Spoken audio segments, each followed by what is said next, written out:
Welcome everyone to Wednesday Live. I am thrilled to share this time with you today. Our special guest is dynamic changemaker Ellen Schned.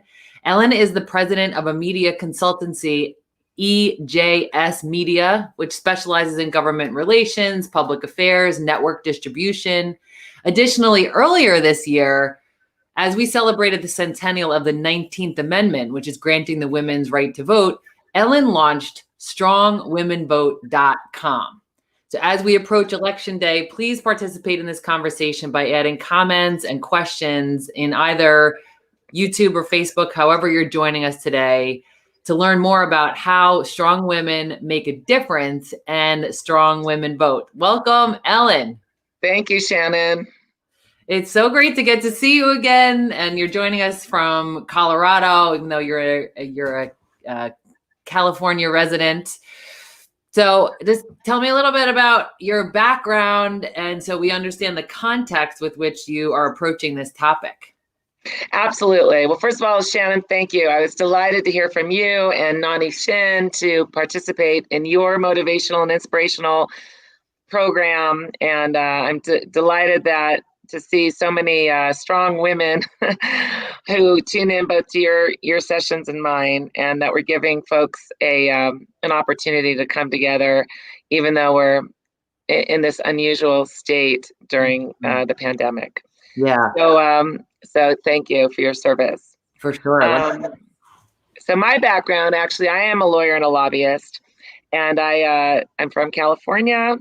I ventured to Washington, D.C. after law school and became an FCC lawyer. My passion was always in politics, media, and the law.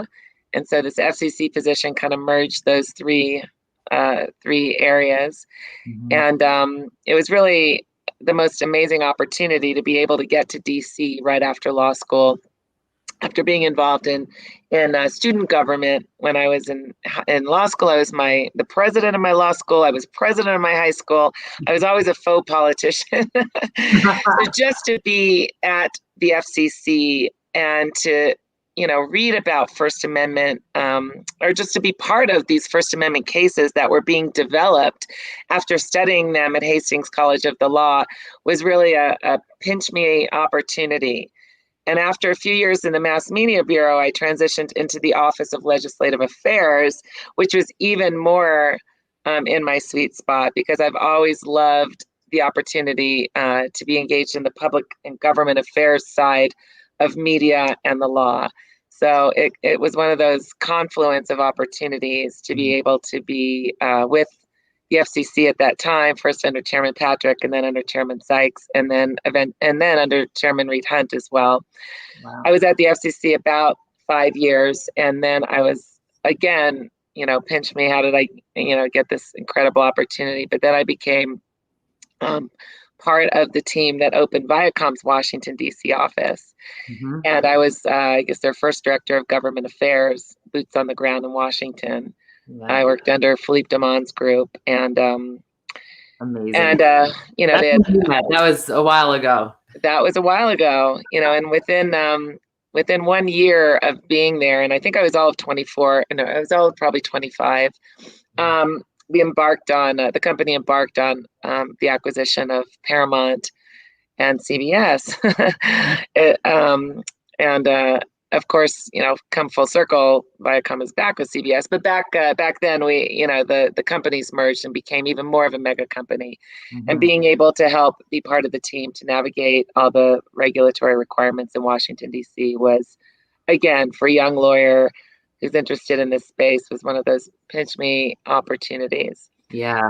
And I think the reason I was tapped for that position at 24, 25 is because even back then I was a little more fearless. I think some of us, especially during this time of uncertainty in the industry, we all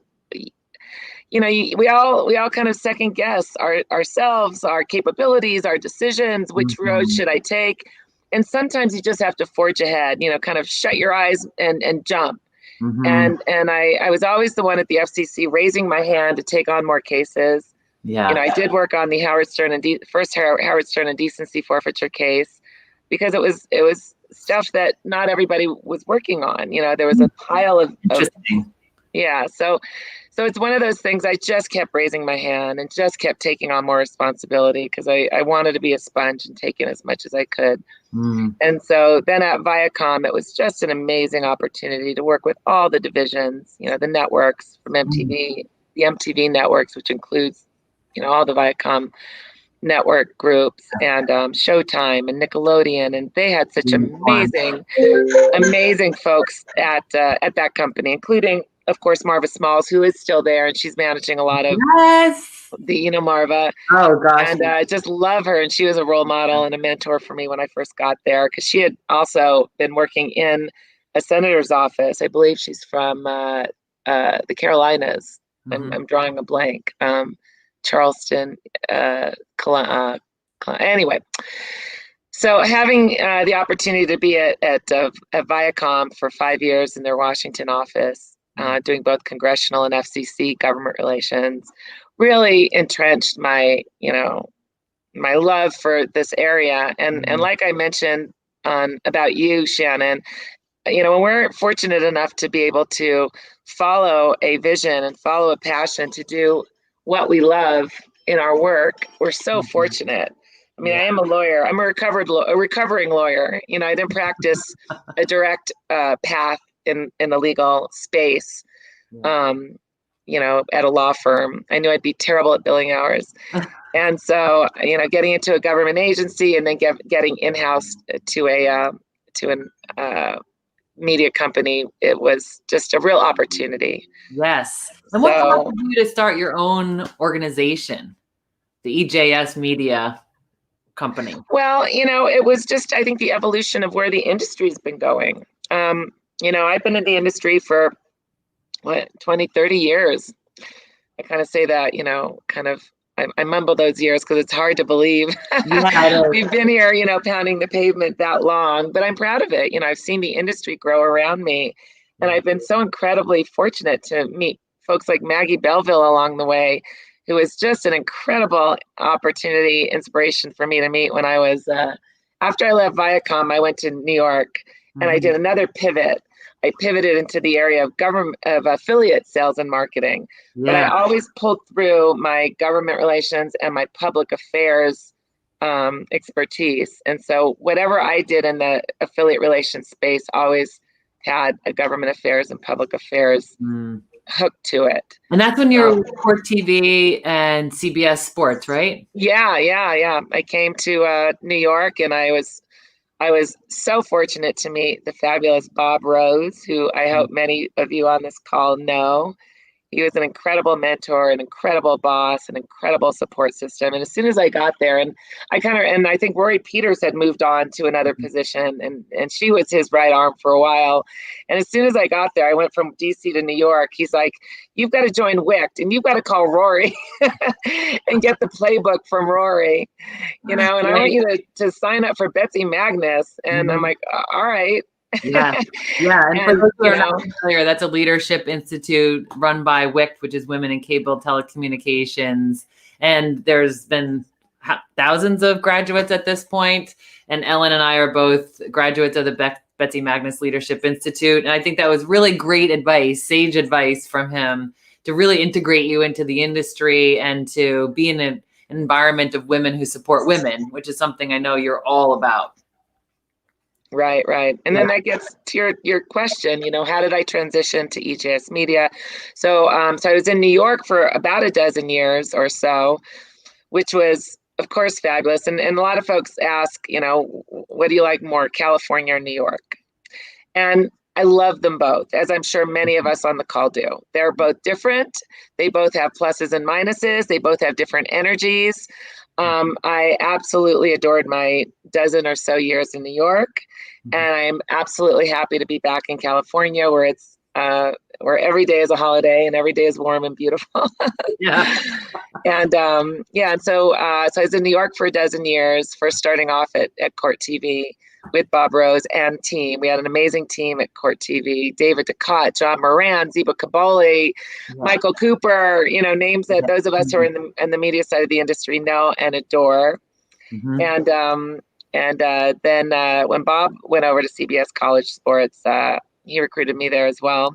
And I continued to do both national accounts distribution, but I set up campaigns. I set up women in sports campaigns. When I was at Court TV, I set up Everyday Heroes. We did our, mobile investigation unit, digital fingerprinting for kids. So that's the piece I always added to differentiate. I've always worked predominantly with independent networks. And I think independents need an extra little point of leverage. Sure. Because we don't have the leverage that the larger network groups do, and we're not able to avail ourselves of retransmission consent. So we have to work a little harder and smarter, more strategically. More strategic, right. And then you were with Ovation that moved you to LA, correct? Yes. Okay. So after being gone for about 15 to 20 years in that kind of midsection of my career, I got the great opportunity to work with Charles Seegers, who, for those of you who don't know him in the industry, because he's one of these kind of low-key CEOs who gets things done and is not about fanfare and it's not about being in front, but he is certainly behind the scenes making a lot happen, both in the distribution space and in the government affairs space. He's one of the most brilliant strategists and lobbyists, not technically, and I'm not technically a lobbyist either, but I lobby, or I do government relations, and I represent my clients in Washington, D.C. on issues relevant to the media at the FCC and in Congress. And Charles was just masterful, and learning and working with Charles was like working with one of the masters. And so we worked together for quite a while. I was in-house with them. They tapped me to run distribution for a few years. And we really developed our government affairs presence at that time. And then from there, I went on to and then I continued on with them for probably about 5, 7, 8 years as a consultant, continuing to work with them on these government affairs strategies and the contacts that we put into place in Washington, both with the heads of GR at the MSOs, the Comcast, Dish, DirecTV offices, as well as the connections at the FCC. Because I'm an FCC alumni. When I go back to DC, people still remember me as being an FCC lawyer. Right. Isn't that funny? Yeah. So, right. Yeah. So media consultancy because you wanted to represent the underdogs, right? Yeah. Yeah. Yeah. I mean, by choice and by sort of evolution, design, and just that's kind of what's evolved in my career. Yes, I do always root for the underdog, and I do want to give a big shout out last night to the Dodgers for winning the World Series, and a big shout out to the Lakers and the Dodgers for taking the mantle in all sports, in both sports this year. Go Los Angeles. I'm sure there's rallies. Well, I don't know if there's going to be rallies and parades this year. There's going to be virtual parades. Yeah, for sure. I'm right. Sure out because that's something to celebrate. Exactly. So even when I was at CBS College Sports, I always supported the Cinderellas and rooted for the Cinderella stories. Yeah. And I think one thing that happened when I ended up consulting to Ovation and I was available on the marketplace, a lot of folks approached me. A lot of independent networks approached me. Independent networks I'd never even really known existed, actually, niches that serve passionate audiences. Dog TV. It's a network programmed for dogs, that dogs watch. That dogs watch to really to cut down on the loneliness and separation anxiety they feel when their owners are away. And it's produced by animal behaviorists, and it's really well done. And they're very committed to their craft, and they have sticky viewers. Not only the animals, but the parents of the animals who who feel like for $5.99 a month, it's a bargain to be able to give their dog a treat, i.e. dog TV. And if it does, I'm a dog mom and I would do anything for Noah. So, but that's an example of a network, and then Ride TV has been a client, that's a network for equestrian lovers. So I think I've become the animal whisperer. I've represented networks with, with animals. Create and Craft. It's a shopping channel that focuses on the crafting industry. Yeah, so interesting. Oh my God. Yeah. What led you to this mission that you have?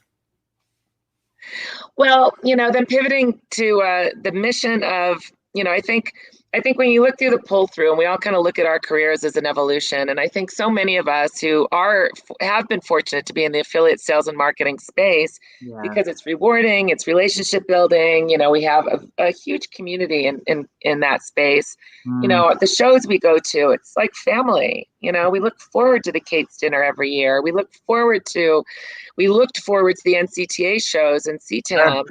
And, in my estimation, we did get business done and we did develop relationships. And it was a lot more efficient for us to come together at one show than, to travel to small and mid-level markets. NCTC and ACA, I applaud them. I think they have become the two most formidable organizations in this industry because they have stuck to the knitting. They're the two organizations that still have had conferences. I applaud their the ACA recent virtual conference. It was amazingly produced. Yeah. And we'll get back there. It didn't have the Tech Expo, SCTE. They did a brilliant job too. Brilliant. Did theirs virtually as well. Yeah, I think you're right. Like making it happen, charging through, serving people, and the networking is different. But I hear what you're saying. Like still continue to stay in the game. Right. And I feel like things that we're doing, Shannon, is we're trying to enable that continued networking in this manner. I encourage folks to get in the chat right now. If you're online here, if you had your coffee in LA, shoot us a comment or a question, because, I get wonderful feedback when I do my panels from folks who like to see Tanya O'Connor, and they were delighted to see Michelle Ray. Yeah. And, and these, and you got promoted. Yeah, it's like we need to kind of reconnect and know that we're not in this alone, that we're still out here, we're still pounding the pavement, doing what we do, but doing it virtually. It's kind of been nice, not getting on so many planes, right? And having to travel so much. Very nice, yes. And we're all pivoting. We're finding that we can get jobs done, get it done well. Companies are saving a lot of money on travel. We're saving a lot of human equity and resources not traveling. Yeah. And we're pivoting. And that's what my consultancy was a pivot. And that's what EJS Media, and now strongwomenvote.com, which my parent company is actually Strong Women Alliance. And so after November 3rd, we're continuing. The mission, you asked about the mission of strongwomenvote.com. Yeah, that's the mission statement. Yes, please go to the website, strongwomenvote.com. The mission is to empower women by spotlighting women leaders, period, and to promote get out the vote efforts. Yeah. It was prompted because 2020 is the 100th anniversary of women's right to vote. Yes. The suffragettes worked long and hard, years and years, to give us the right to vote. And then that challenge continued until 1965 for the Voting Rights Act to get adopted, for African Americans to have the right to vote, which is just unthinkable that, it was as late as 1965 for the right to vote. Yeah. And so this is a monumental year, and I initially planned to do an in-person event in Sacramento with the California Cable Association, CCTA. Shout out to my friends there, to Carolyn McIntyre and Rochelle Orlando and all the fabulous folks from Cox and Charter and Comcast, especially all my government affairs brothers and sisters. Yeah. And they're just amazing. And so when we talked about doing something in Washington with Jennifer Siebel-Newsom, the first partner, and with Maria Shriver, and with, a lot of those state legislators who are amazing, from Connie Leva, who runs the Women's Caucus, and others, we were really energized. We were like planning this last December for August 25th, and COVID happened. Yeah. So we had to pivot as well. And this organization grew out of it. Like, we're not going to not celebrate this. It just gave us another excuse to celebrate women achievements over the last 100 years and more recently. Yeah. And to kind of carry the mantra, use your vote as your voice. Use your vote as your voice, and have your voice be your vote. Yes. And I saw in the news last night, over 65 million votes have already been cast. Where this year we're breaking records that we haven't hit since, I forget whether it was 1928 or 19. Oh my gosh, really? Yeah, in voting. And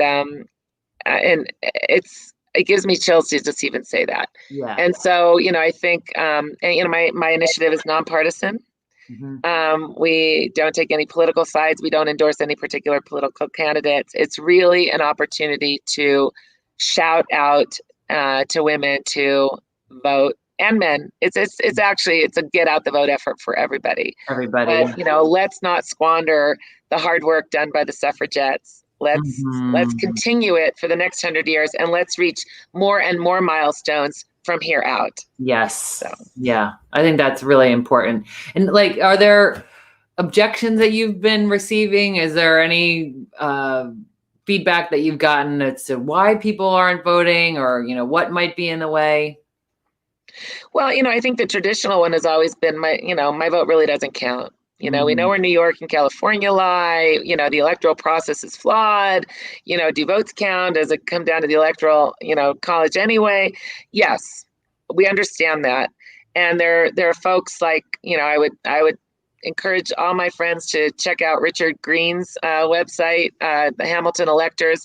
He's a very learned political scholar. Detail why this year, more than any year, votes do count. And the percentage of victory or loss between the candidates is going to be critically important in the marketplace, despite what the overall outcome is and what the electoral outcome is.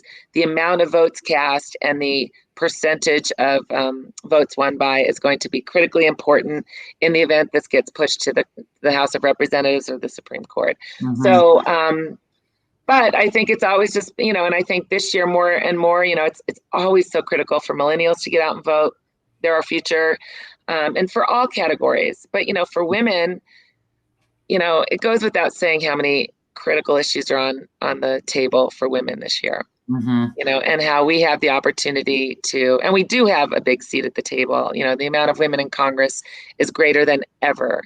Both at the federal level and at the state level and at the local levels. Yeah. So your vote does count. That's the bottom line of what you need people to understand, right? That everybody's vote counts, and to get out there and do it. Absolutely. Okay. Yeah. I had the opportunity to introduce Suzanne Malveaux, who's a anchor on CNN. Yeah. She was a speaker for a Black Lives Matter panel that we were doing at the SCTE Tech Expo. And she tells a story about how her mother, who suffered from ALS, Lou Gehrig's disease, and Suzanne is a spokesperson for that effort. She was losing all of her dexterity and her mobility, but she was desperate to vote because she said this is such an important thing. She had her mother's voter registration card that her mother used to have to provide just to, get into the ballots. And so what she said is she would hold up the pictures of the candidates and she would blink twice if, she was selecting that one, and they'd fill out her voter ballot for her. And, when you hear stories like that of people who do whatever they physically can do to vote, you think, we could wait on a line, even in the rain or the snow or whatever is going on, to get there and to cast our vote. Right. And, listen, I've known Alex Padilla. I've been fortunate to know Alex Padilla in California, who's our Secretary of State for years, because he spoke at one of the CCTA conferences maybe 10, 15 years ago when he was a representative in California. And, the Secretaries of State are in charge of voting logistics, and they've been at it 24/7, all year long. And I think the information dissemination, the balloting, information that gets out in the mail, I'm constantly, I'm receiving so many text messages from everybody from both parties, from get out the, from the Secretary of State about just like, you've got your ballot, we sent it to you. Have you mailed it back? Yeah. I mean, I think the level of communication this year has transcended certainly any in my time. And I'm a student in political science. And I'm heartened to see that. And I was heartened to see that number of 65 million votes already cast. Yeah. So, Yeah, I think that's really an important message that you're sharing, and the encouragement, and that, we're not even at November 3rd yet, and we've already had this level of participation. And I know friends of mine that are working at the polls as a support team, and they said that there's 2-3 hour waits. So there's a lot of interest and patience, thank God, going forth for this effort, including voting on the weekends, which is something that other countries provide, which is, voting on Saturdays versus Tuesdays. So I think that's great that we're making it something that everybody can make the time to do. Yeah, and I just want to give a shout out to what you just said about friends of yours working at the polls is volunteerism and community service.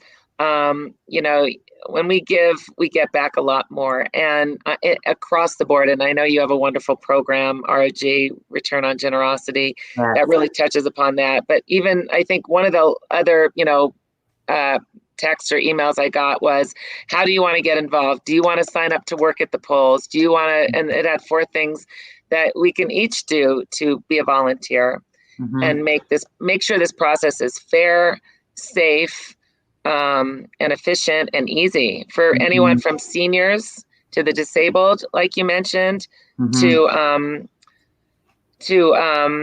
millennials, to women, to folks, in the minority communities. I mean, Black Lives Matter and what we're going through and what we just experienced a few nights ago in Philadelphia, again, unfortunately. I know here in California, I listen a lot to Spectrum News 1. That's like my go-to default channel that comes on every morning when I turn on my TV. And I think it was, who was it? Will Chamberlain or there's basketball stars. I see LeBron James coming on and saying, use your vote as your voice. Everybody is saying that now, whether it's, issues that you're passionate about, women's issues, Black Lives Matter issues, housing issues, economic issues, that is our voice. And so the more we can get involved, great. Yeah. I'd love more folks to get involved in my campaign, because it's going to live on, and we're going to continue to educate and empower women and men. But yes, get out and vote. That, Ellen, how can people participate in your campaign, and what would be some calls to action? Well, first of all, we have a sign up page on the website. Number one. Number two, anyone who knows me, I'm not about pomp and circumstances. Call me, reach out to me. Yeah. I have an amazing board of directors. I'm assembling an amazing advisory committee. I kind of in a de facto way, all of the women that have been on my panels, and men, including the fabulous Bob Gold, who's like a force of nature in our industry, are part of my campaign now. And they're going to be tapped to be on my advisory committees, from the Bridget Bakers to the Tanya O'Connors to the Shelley Brindles. I mean, these women, I think, by being, and all my panels like yours are recorded and they're on the website. Yeah. So, if you want a bout of inspiration, tune in. Oh, and then I don't want to leave off Colleen Abdullah, who I was able to get on my last panel, who we adore. Yeah. So sign up, reach out, because there's several elements. I mean, the elements are these virtual panels, and some of them now I'm dipping my toe into live or hybrid panels, which is a combination of virtual and in-person mixers or breakfasts that surround the panel, so we can start getting together a little bit socially distanced. Yeah. I've got a power player list, which is akin to Wonder Woman. Yes. I should be so fortunate to build a brand as significant as multi-channel and what New York has done with Wonder Woman. But I'm taking a look at it at sort of more verticals. For now, I've been really focusing on women in cable, because that's where we know. Yeah. But this is going to be strong women in real estate, strong women in business, strong women in banking, strong women in government relations. Yeah. The strong women in Black Lives Matter, strong women. The verticals are endless. And so anybody who's interested in participating in helping with setting up virtual panels and helping me with Zoom technology, I applaud you, Shannon, for your technological prowess. I always have, I'm still getting my sea legs on. I'll knock on wood. We're having a good day. Yeah. Yeah. And communication, social media, getting the word out. I mean, that's really what it's in, and expanding our awareness base, our outreach, social media, platforms support. So yeah, hit me up on the website or in person. That's great. What I really love about that, Ellen, is that there's no shortage of people to celebrate and initiatives to get behind that are positive and productive, proactive, creative. And so you're creating a space to highlight those things, those individuals, those initiatives, so that people can learn about them, get on board with them, because sometimes we recognize a need and then we go and create some solution, or we think that some solution ought to be created. And what you're doing is bringing people into awareness of what exists, who exists, how we can get excited about these leaders. I think it gives us a sense of inspiration, but also like resolve that some of these things are being cared for by these really capable leaders. Yeah. And I think imitation is the greatest form of flattery. And when we hear our leaders espousing, comments like, we're going to get through this pandemic together. Yes, I'm concerned as well.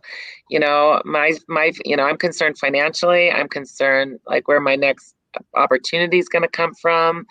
I'm concerned about just, not only from the pandemic, but from the consolidation in all industries, particularly the telecommunications industry, the pivoting to digital media. And for those people that have been more on the traditional side of the industry and cable, what does that mean for them?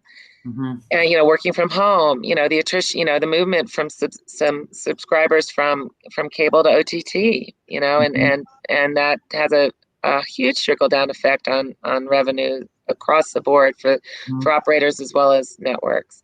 Yeah. So we're all in this together, but and I think hearing about encouragement, the last real panel we scheduled before COVID struck was at the CCTA, and we were fortunate to have Italia Camiso on that panel, and Jana Henthorn, who runs the the Cable Center. And hearing from leaders like Italia, who's, not only struggling with her company, but, but Italy, they have the football team, the soccer team in Italy, and she's helping with pandemic relief there and job losses and economic crisis. So I think, these panels enable us to link arms and support each other virtually. And I don't think there's ever going to be a shortage of empowerment and empowering capabilities of anybody. Absolutely. Oh my gosh. Yeah. And it gives us inspiration and ideas, like things that people have tried. I think that is one of the generous things that we can do is share ideas, or even to share lessons learned from things we tried that didn't work, or, ways that we tried to make an impact that didn't quite have the effect that we hoped it would. So the more we can be in conversation about that, be transparent and share, that would be a great contribution each of us can make to each other. So before we went on live, we were geeking out a little bit on Helen Reddy, and you were telling me about the Netflix special that you watched last night. So can you tee that up for the people joining us this morning? And nudge. First of all, shout out to the Netflixes and to the Hulus and to the Charter Spectrums and to the Altices of the world for providing the content. You're sticking to the knitting. You're not only providing, but you're upping your game for content, because we are home and we are binge watching on content. So being on the content side of the business, I applaud that. I appreciate that, and we need that. And so last night when I checked in here at Denver and popped on Netflix, the first thing that popped up was I Am Woman, a special documentary movie on Helen Reddy. Now, Helen passed this year, and I'm just getting chills, both mentioning Helen and also thinking about the show last night. So I went ahead and watched it, and it's an incredible movie. I strongly encourage everyone to watch that. But I was just so moved. And actually, on the last panel I did, Bridget Baker, another incredible industry stalwart, moderated the panel. And she suggested, when we were prepping, she said, Helen just passed literally days before that panel. She said, let's put on, the anthem, the women's anthem, I Am Woman, and let's end our show with Helen Reddy. So we went online and we were just able to find like some 1965 Yeah. YouTube video of Helen Reddy, but she has a voice like silk. She's amazing. And when you watch the movie, I mean, it's so well done. And clearly Helen Reddy in not only her song I Am Woman, but all of her music. And she has a vast array of #1 Grammy Award-winning hits. Yeah.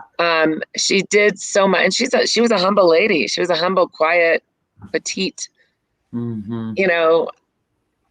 giant. Yeah. She was a giant. Mm-hmm.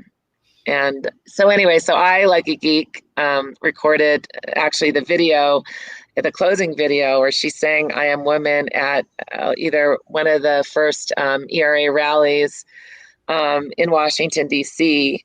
And closed out their conference. And so even though this will not rise to the level of technical expertise that Shannon Cassidy is normally providing us, I do have like a grainy iPhone recording of that song.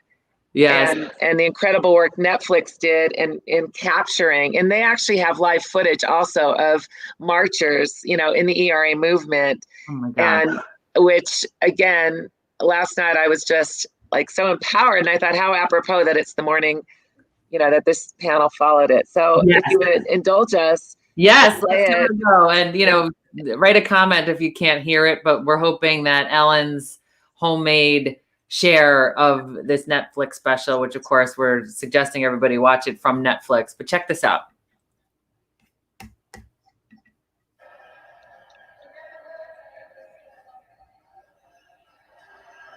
It gets better. The sound gets better. That's a good depiction of her. This actress was amazing.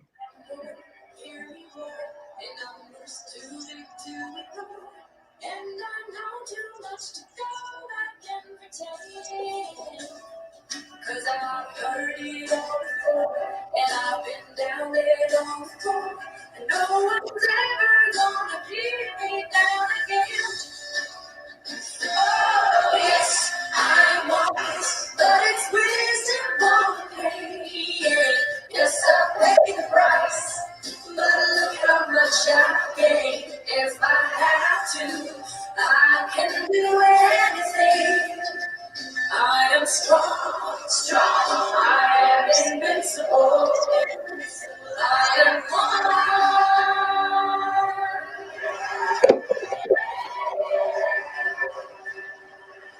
You can bend but never break me, cause it only serves to make me more determined to achieve my final goal.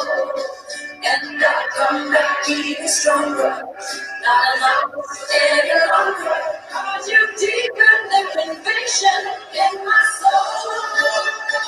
Oh yes, I'm wise, but it's wisdom on the pain. Yes, I pay the price, but look how much I gain. If I have to, I can do anything.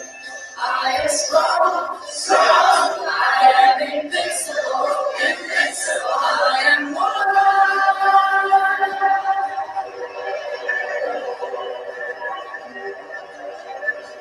I am going, watch me grow, see me standing toe to toe, as I spread my loving arms across the land. But I'm still an embryo, with a long, long way to go, until I make my brother understand. Oh yes, I am wise, but it's wisdom for the pain. Yes, I pay the price, but look how much I gain. If I have to, I can face anything. I am strong, strong, I am invincible.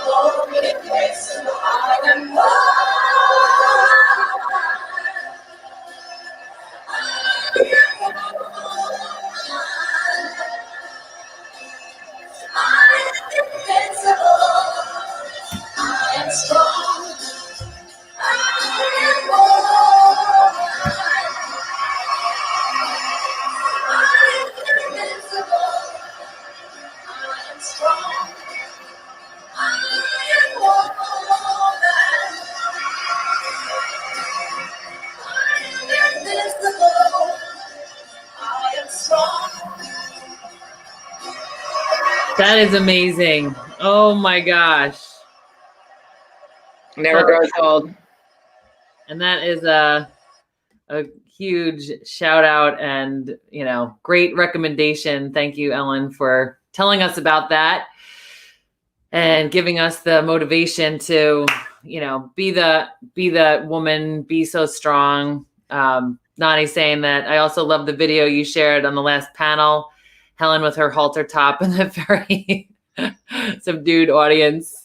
We all noticed how the audience was just sitting there. It's so funny. Yeah.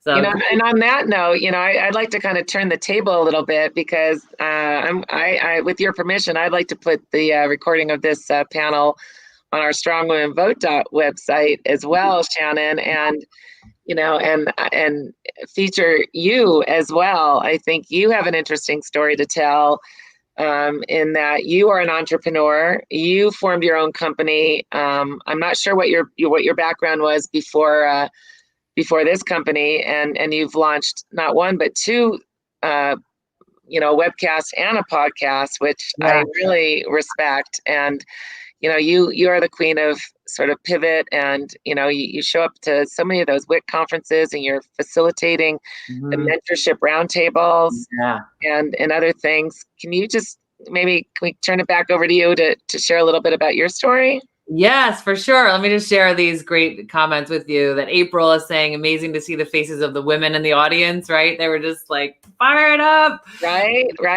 And then Stephanie Gaines is with us, and she said she loved it. She loved the energy of that. And Stephanie, hang in there with us because Ellen's got another video that we're going to close with that you'll also really, really appreciate.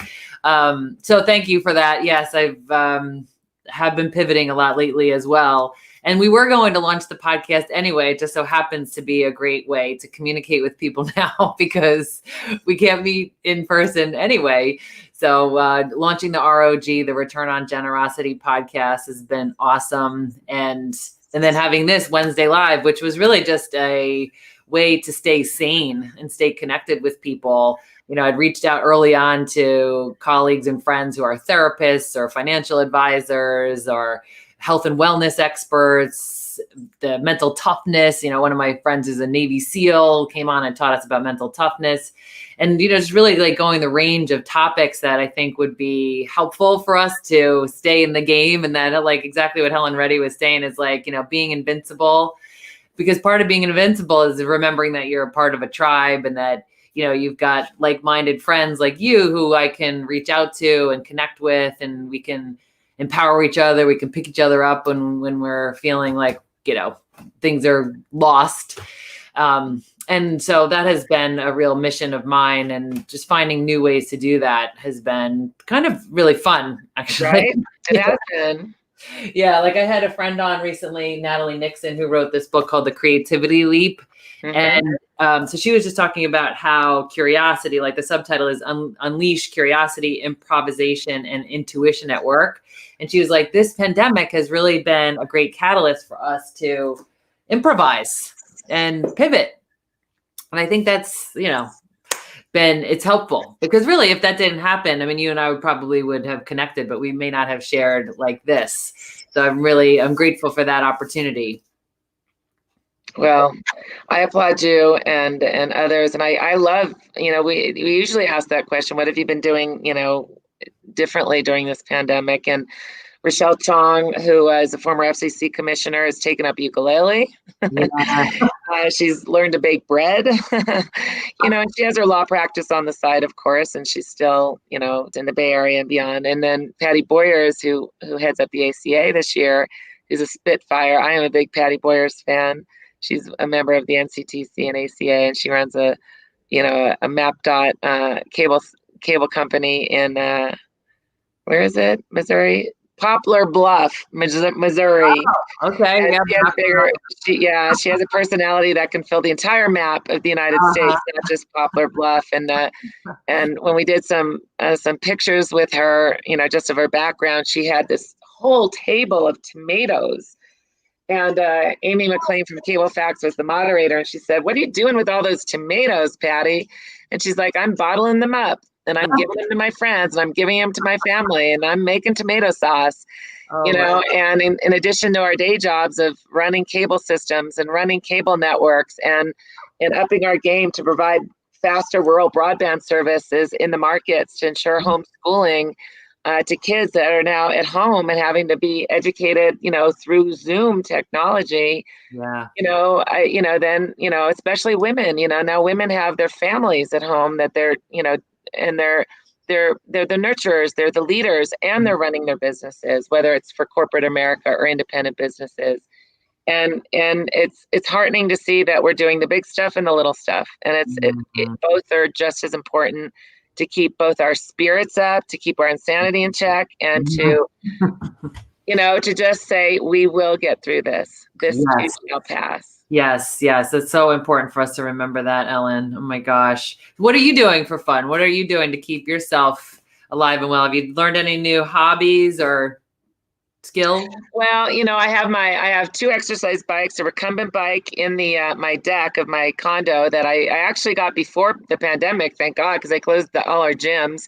Sure. And I have a beautiful teal colored beach cruiser, and I went out and I found 5 and 10-pound weights. Oh, and I am ashamed to say I'm not using any.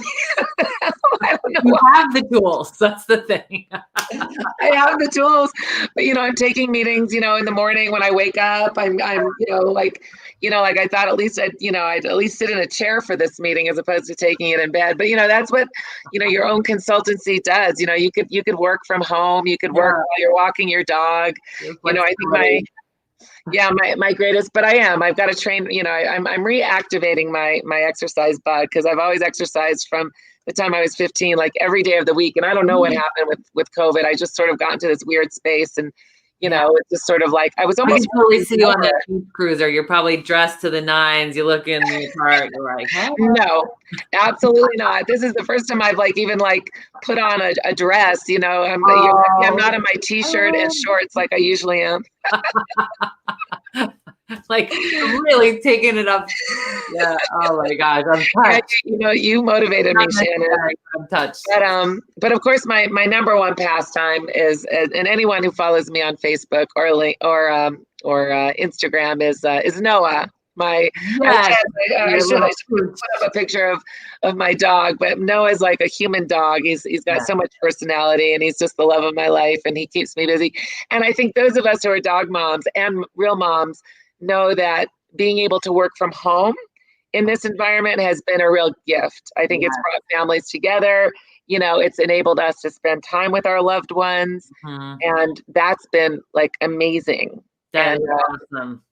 I know. Do you have a picture of Noah to share with us? Oh, where's my phone? Absolutely. You know, absolutely. But yeah, because I was just gonna say we adopted this guy over the pandemic. His name is Dewey. Oh. Yeah, he's the cutest. I know. I think that guy was homeless is hard to believe. I'll bore everybody with one picture of my pups, and then this is my recent. I am kind of neurotic, and I know on my Facebook, like 3/4 of my Facebook posts are Noah, and I did my friend said, you got to just get Noah's own Instagram. Stop already putting it on yours. Yeah. But I just can't help it. Every time I find a cute picture, I keep posting. So here I am, a lawyer, a lobbyist, you know, Wonder Woman of cable. But this thing is what really motivates. A Gracie Award winner. You're a whole host of things. This is who touches my heart. He's the sweetest. Oh my gosh. Hey, Noah. I know. And actually this month, November, is his birthday. He's turning 12. He's 12 going on 3, thank goodness, because he acts like a puppy. Think like a puppy. And, come on, Noah. I give a big shout out also. A lot of my friends also are involved in animal shelters and give back. And, you know, again, during this time, the more you give, the more you get. So whatever kind of community service you do, whatever brings you passion, you know, whether it's, you know, going to a foster care home, bringing your dog to a senior home, you know, there's from afar, actually, let me qualify. Senior homes are a little challenging these days, but no, that's a really important shout out. And I totally agree that we grow when we give. And so for you and other folks who are identifying leaders and individuals who are doing things right, they're using their gifts and talents. And I'm not talking about financial giving, but just the giving of yourself, being engaged in making a difference like you are. I think those are the individuals that I want to interview on the podcast, because the more we can share these stories that are inspirational, and then look at like, what is the technique or the strategy that this person has implemented, and then how could I model something similarly in my own life for needs that I've identified. So I love the shout out to those who are working in shelters and who are really taking care of any vulnerable living thing. That's an awesome gift. Yeah, and also along those lines, Shannon, like, don't estimate that, some of the senior people in our industry who we negotiate with, our heads of programming, our heads of marketing for the MSOs and whatnot, sometimes even like a check-in now. I mean, everybody's going through this together and working from home and pivoting. So, a personal note to friends of ours in the industry. I always kind of harken back to Italia, because she's both a mentor to me and a personal friend. And I feel like she's like the mom of the industry in a lot of ways. Yeah. Because anyone who knows Italia knows she's got a heart the size of, the state of Kansas. But I should say, what is it? Iowa, that's their big state. Yeah. I think, and I periodically just reach out, I'll send a text, I'll send an email, I'll send, I'll send a care package. And, and I just think that, and me too, I welcome anybody to just reach out, just to say hello, Now I've been reaching out to a lot of folks for my panels, which has reconnected me to them, which, both from a personal and professional standpoint ain't bad. It's great. It's great. I'll get on the phone with Bridget Baker any day of the week, because that girl motivates me like no other. Like no matter what time I call her, at 9 in the morning or 9 at night. When you mentioned Tanya O'Connor.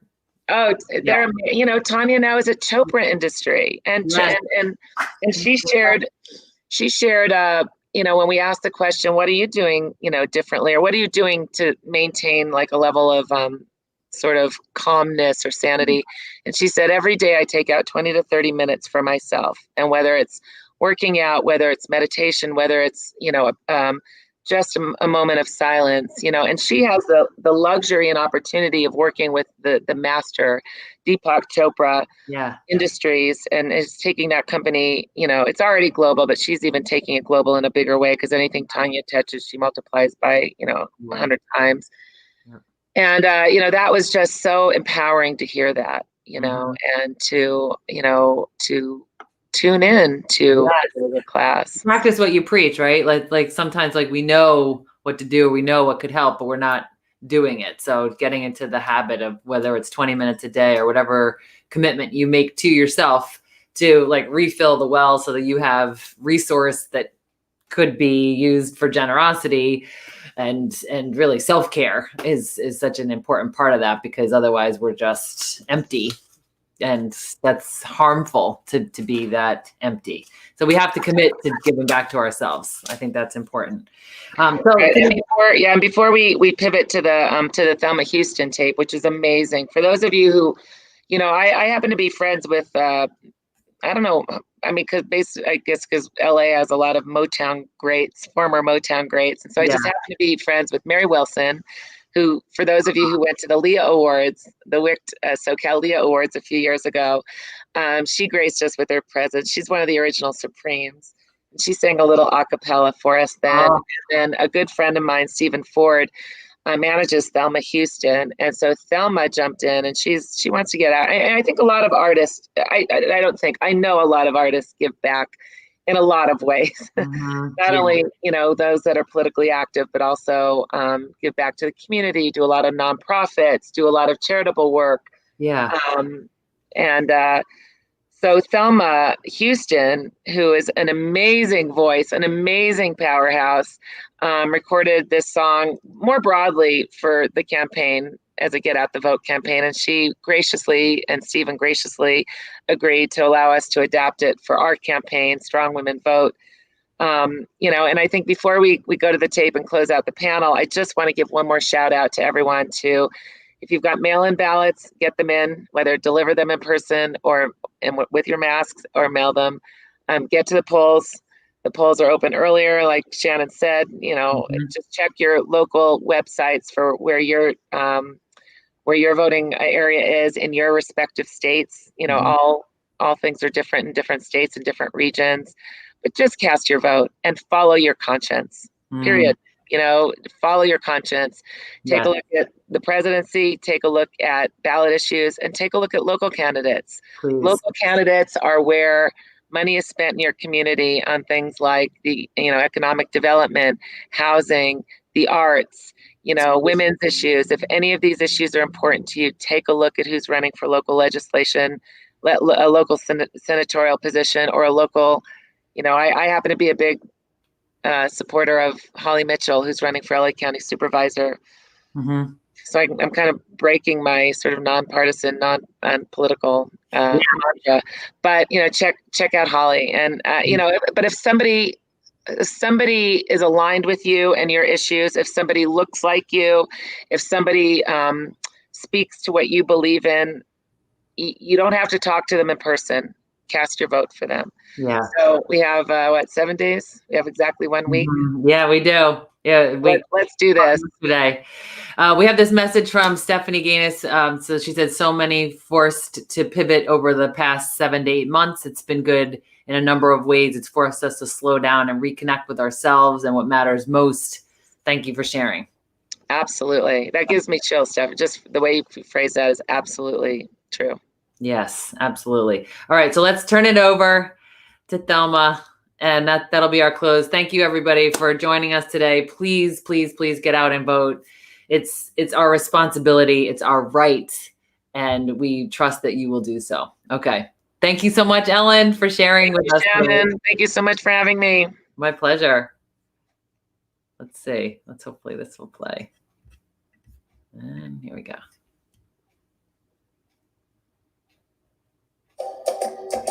Look at her. Oh my gosh.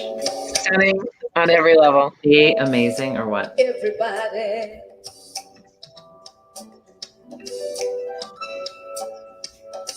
Everybody. Can I talk to you for just a little bit right here? Did you read the newspapers this morning? Or did you see the evening news while you were having dinner with your families last night? Well, if you did, then you must know that this world is in a whole lot of trouble. But I don't want you to get discouraged by that, no. Because you see, I believe deep down within my soul, there's a solution to all of it. You gotta wake up, everybody. No more sleeping in bed. No more backward thinking. It's time for thinking ahead.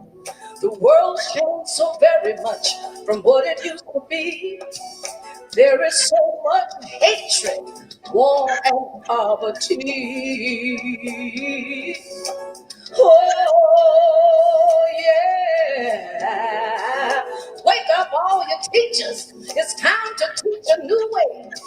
And maybe then they'll listen to what you have to say, because they're the ones who's coming up and the world is in their hands. When you teach the children, you better teach them the very best you can. The world won't get no better if we just let it be. No, no, no, no, no, no. I said the world won't get no better. We gotta change it, you and me. Come on, wake up all your doctors and make their own people well. They're the ones who suffer, Lord, and they catching all this hell. They don't have so very long before that judgment day. Won't you make them happy before they pass away? Oh, wake up all you builders. It's time to build a new land.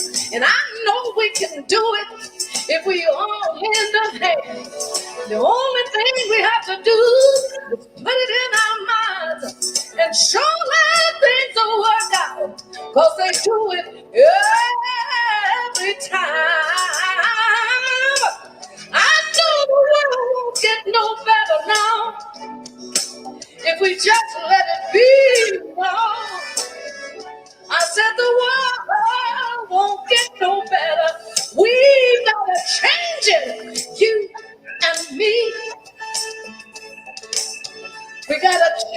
the world. We gotta change the world, people. I know you're saying, well, how we gonna do that? I'm just one person. I'm gonna tell you, you gotta go out and vote. You gotta go out and vote. Take your neighbor when you go out and vote. Come on.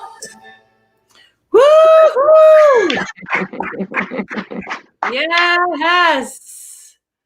Love Thank it. you, Shannon. Yes. High five. Thank you, Shannon. Thank you, everyone, for tuning in. Absolutely. Be well. Go vote.